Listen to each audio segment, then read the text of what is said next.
పూర్వకాలమున నైమిషారణ్యమునందు శౌనకాది ఋషులందరూ కూడా సమస్త పురాణములు ధర్మములు తెలిసినటువంటి సూత మహర్షిని ఒక ప్రశ్న వేశారు.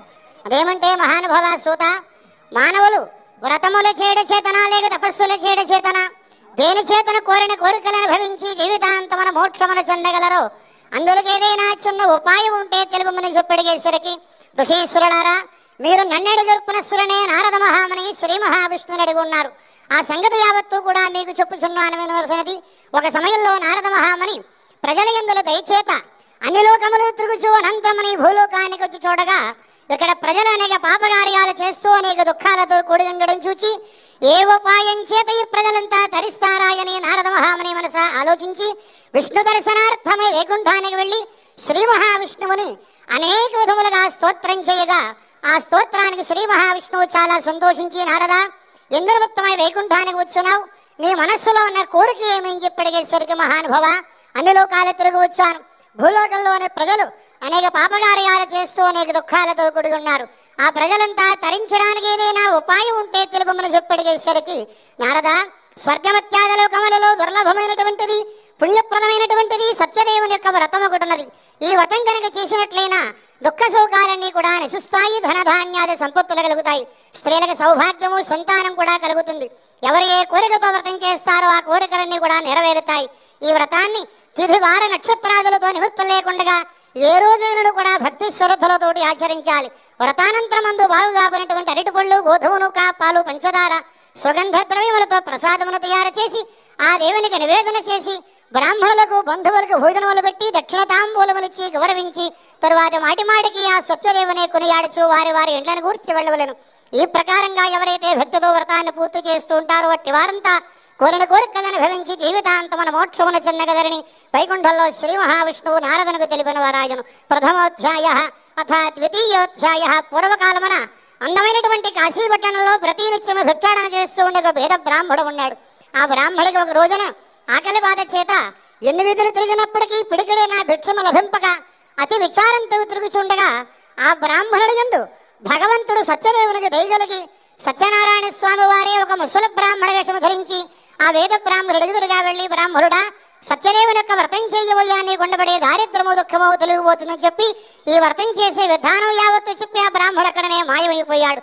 తర్వాత వేద బ్రాహ్మణుడు చాలా సంతోషించి వ్రతాన్ని రేపు చేస్తానని తన ఇంటికి వెళ్ళి రాత్రి తెల్లవాళ్ళు నిద్రను మాని ఉదయాన్నే లేచి నిత్యకృత్యమని కూడా నెరవేర్చుకుని భిక్షపాత్రను చేత పెట్టి, సత్యదేవా, ఈ రోజు భిక్షమెత్తగా ఎంత ధనమైతే నాకు సంప్రాప్తమవుతుందో ఆ ధనం చేతనే యొక్క వ్రతం చేస్తానని భగవంతుని గురించి ప్రార్థన చేసి భిక్షణమెత్తమై కాశీపట్టణానికి వెళ్ళగా భగవంతుని యొక్క దయచేత బ్రాహ్మడికి ఏ ఇంటికి వెళ్ళినప్పటికీ కూడా లేదనకుండా విశేషంగా భిక్ష ఇచ్చారు. ఆ భిక్షయతన బ్రాహ్మడు వ్రత సామగ్రి సమకూర్చుకుని శక్తి కొలది వ్రతం చేశాడు. ఈ వ్రతం చేయడం వల్ల బ్రాహ్మడికి సమస్త సంపదలు కలిగాయి. అది ఎలాగైతే ఆ బ్రాహ్మణుడు ప్రతి మాసమందు విడవకుండా ఈ వ్రతం చేస్తూనే ఉన్నాడు. ఈ రీతిగా ఒక ఏకాదశి రోజున భక్తితో వ్రతం చేస్తుండగా ఆ సమయంలో కట్టెలంబేకనే పేదవాడు దాహంతో కూడుకున్న వాడి ఆవేదనైపోతూ బ్రాహ్మణుడు చేసినటువంటి వ్రతాన్ని చూచి లోనికి వెళ్ళి బ్రాహ్మణుని వల్ల ఆ వృత్తాంతమంతా తెలుసుకుని మరునాడు తన కట్టెలమ్మగా వచ్చిన ధనం చేత ఈ సత్యదేవునికి వ్రతం చేశాడు. ఈ వ్రతం చేయడం వల్ల బ్రాహ్మణుడు కట్టెలమ్మేవాడు కోరిన కోరికలను భవించి జీవితాంతమున మోక్షమునే చెందన్నారు. ద్వితీయోధ్యాయ అథ తృతీయోధ్యాయ. పూర్వకాలమున ప్రజలను చక్కగా పరిపాలించు ఉల్కాముఖుడనే మహారాజు సంతానం కోసమే సత్యదేవునికి వ్రతం చేస్తుండగా సాధు అనే పేరు గల షావుకారు వ్యాపారం కోసమే పడవనండా ధనం వేసుకుని ఆ నది మీదుగా పోతూ నదీ తీరంలో మహారాజు చేస్తున్నటువంటి వ్రతాన్ని చూచి సంతానం లేని వారు సత్యదేవుని యొక్క వ్రతం చేస్తే సంతానం కలుగుతుంది అని తెలుసుకుని ప్రసాదమతిని తన వ్యాపారం అంతా ముగించుకుని తన ఇంటికి వెళ్ళి తన భార్య అయినటువంటి లీలావతికి ఈ సత్యదేవునికి వ్రత ప్రసాదం ఇచ్చి వ్రత వృత్తాంతమంతా తెలియజేసి సంతానం కలిగితే మనం కూడా వ్రతం చేద్దామని చెప్పి ప్రార్థన మాత్రమే చేశారు. తరువాత కొద్ది కాలానికి షావుకారు భార్య గర్భము ధరించి 10వ మాసమందు చక్కనైనటువంటి ఆడపిల్ల దానికన్నది. ఆ చిన్నదాని వారసాల సమయంలో కళావతి అని పేరు ఉంచారు. ఆ సమయంలో షావుకారు భార్య వ్రతం చేద్దామని జ్ఞాపకం చేసింది. వివాహ సమయంలో చేద్దామని చెప్పి వాయిదా వేసి వ్యాపారం కోసమే పోయి కొద్ది కాలాన తిరిగి వచ్చేసరికి వివాహ వయస్సు వచ్చిన తన కుమార్తెను చూచి చాలా సంతోషించి రూపవంతుడు, గుణవంతుడు, ధనవంతుడైన షావుకారు పిల్లవాన్ని తీసుకువచ్చి కులాచార ప్రకారంగా వివాహం పూర్తి చేశాడు. వివాహం అంతా పూర్తయింది, కానీ వివాహ సందడిలో కూడా ఈ వ్రతం చేయడం మరిచాడు. పైగా అల్లునితో కలిసి ఇంకా విశేషంగా వ్యాపారం చేసి ధనాన్ని సంపాదిద్దామని సముద్ర తీరం కాంచీపురం అనే పట్టణానికి వెళ్ళి అక్కడ వ్యాపారం చేస్తున్నాడు. భగవంతుడు కోపించారు. ఏమంటే షావుకారు సంతానం కలిగితే వ్రతం చేస్తానన్నాడు. సంతానమా కలిగి నా వ్రతం చేయలేదు, వివాహకాలలో చేస్తాను వాయిదా వేశాడు. వివాహం కూడా పూర్తయింది కానీ నా వ్రతం చేయలేదు. నా మాటయే మరిచాడు కాబట్టి ఈ రోజులుగా షావుకారికి గొప్ప కష్టాలు కలుగుగా కానీ శాపం ఇచ్చారు. ఆ శాప ప్రభావం వల్ల ఆనాడు రాత్రి పట్టణాన్ని పరిపాలించే చంద్రకేతు మహారాజు వారి కోటలో మాయదొంగలు ప్రవేశించి ధనమంతా దొంగలించి షావుకాల వద్ద పడవేసి మాయదొంగలు మాయమైపోయారు.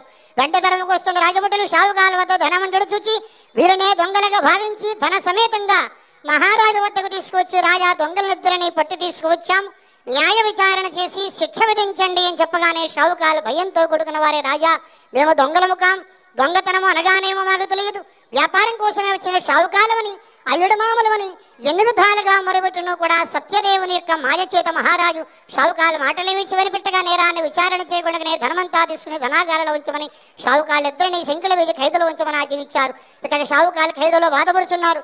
ఇంటి వద్ద తల్లే కుమార్తె తినడానికి తిండి లేక, కట్టుకోవడానికి మారు వస్త్రం లేక ప్రతి ఇంట భిక్షమెత్తుకుని జీవిస్తున్నారు. ఒక రోజుని కళావతిని చిన్నది విక్షణమొత్తమే బ్రాహ్మడి ఇంటికి వెళ్ళగా అక్కడ వ్రతం జరుగుతుండని చూసి కథ విని ప్రసాదముతిని ఆలస్యంగా ఇంటికి వచ్చింది. ఆలస్యంగా వచ్చిన కుమార్తెను చూసి తెల్లి ప్రేమగా మందలిస్తున్నది. అమ్మాయి ఒక్క వయసు వచ్చిన చిన్నదాను కదా, ఇంత రాత్రి వరకు ఎక్కడ ఉన్నావమ్మా అని చెప్పడిగేసరికి కళావతి భయంతో కొడుకున్నది. అమ్మా, ఒక బ్రాహ్మణుడి ఇంటి వద్ద సత్యదేవునికి వ్రతం జరుగుతున్నది, వ్రతం చూసి కథ విని ప్రసాదముతిని నీకు కూడా ప్రసాదం తీసుకువచ్చానని తల్లికి ప్రసాదం ఇచ్చింది. ఆమె వెంటనే ప్రసాదం ఇస్తున్నది.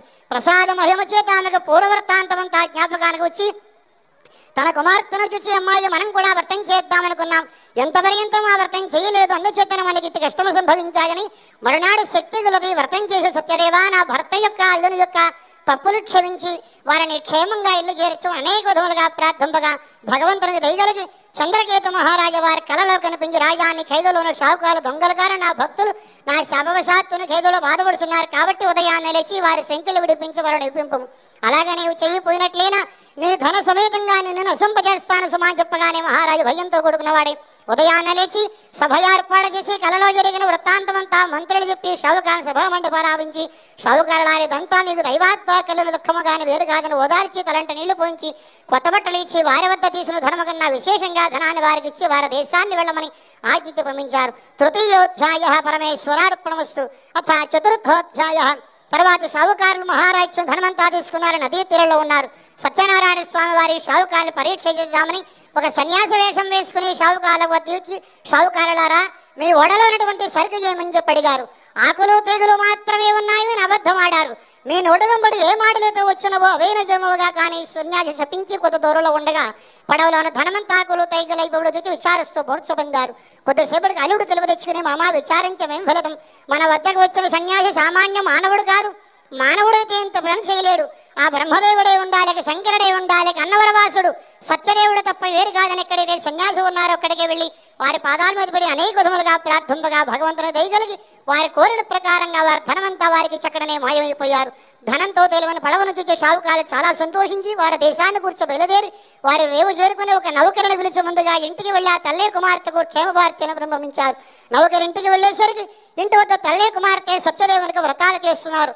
ఆ సమయంలో నౌకరిని వెళ్ళి అమ్మా ధన సమేతంగా షావుకారు నదీ తీరంలో ఉన్నారమ్మా అని చెప్పగానే ముందుగా లీలావతి చాలా సంతోషించి తాను ముందుగా వ్రతం పూర్తి చేసుకుని తన కుమార్తెను కూడా నదీ తీరానికి రమ్మని చెప్పి తాను ముందుగా నదీ తీరానికి వెళ్ళినది.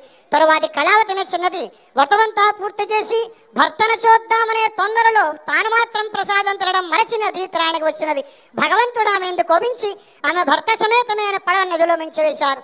తీరమున్న షావుకారు విచారంతో ఉండగా కళావతిని చిన్నది భర్త లేని జీవితము స్త్రీలకు వృధా కదా అని ఆ భర్త యొక్క పాదుకులు శిరస్సును ధరించి తాను కూడా నదిలో దిగిపోవడానికి సిద్ధముగా ఉండగా షావుకారు విచారంతో కూడుకున్న వాడే సత్యదేవ అన్ని కష్టాలు దాటి వచ్చాం, తిరిగి కష్టము యావత్తు సంభవించినదంతా నీ మాయ తప్ప వేరు కాదు, మా తప్పులు క్షమించమని వ్రతాన్ని ఈ నదీ తీరంలో శక్తి కొలది చేస్తామని అనేక విధములుగా ప్రార్థింపగా భగవంతుని దయగలిగి ఆకాశం నుండి చెబుతున్నారట, షావుకారు నీ కుమార్తె నా వ్రతం చేసింది కానీ నా వ్రత ప్రసాదం తినడం మరచి నదీ తీరానికి వచ్చినది, అందుచేతనే ఇట్టి కష్టము సంభవించదని చెప్పి తిరిగి ప్రసాదం తిని వచ్చినట్లయినా యథాప్రకారంగా ఉండను సుమా అని చెప్పగానే షావుకారు తన కుమార్తెని ఇంటికి పంపి ప్రసాదం తినిపించి నదీ తీరానికి వచ్చేసరికి అల్లుడితో తేలువన్న పడవను చూచి అల్లుడు తాను కూడా నదీ తీరంలోనే మహావైభవంగా వ్రతం చేశాడు. అదలగాయతూ షావుకారు పౌర్ణమికి సంక్రాంతికి ఉడవకుండా వ్రతం చేస్తూ కొన్ని కోరికలను అనుభవించి జీవితాంతమైన మోక్షముని చెందినారు. చతుర్థోధ్యాయ గోవింద.